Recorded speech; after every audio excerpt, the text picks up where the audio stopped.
मेरो बिहानीको सुरुवात hot lemon water पिएर हुन्छ।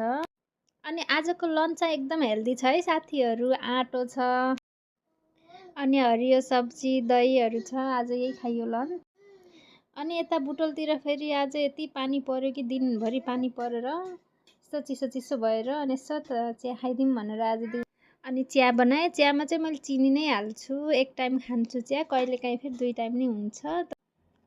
अनि यहाँ फेरि छोरी फेरि चलेको चलै चिया खान पनि राम्रोसँग नदिएर त्यहाँ नबस्ने रे, यता म भएकोतिर आउने रे। त्यही भएर त्यहाँ सोफा छोप्दै छोप्दै आइछिन्, यता आइरहेछिन्। मलाई म पनि चिया खान्छु भन्दै आइछिन्। हेर्नु है साथीहरू, यहाँ अब म नि खान्छु भन्दै हो।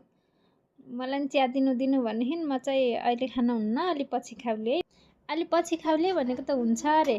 अनि डिनर चाहिँ हाम्रो 6 बजे अगाडि नै हुन्छ। हाम्रो घर चाहिँ यो एकदमै राम्रो रुल्स छ है साथीहरू। डिनरमा यही पुलाउमा जडीबुटीहरू हालेर बनाउनु छ। एकदमै मिठो भयो।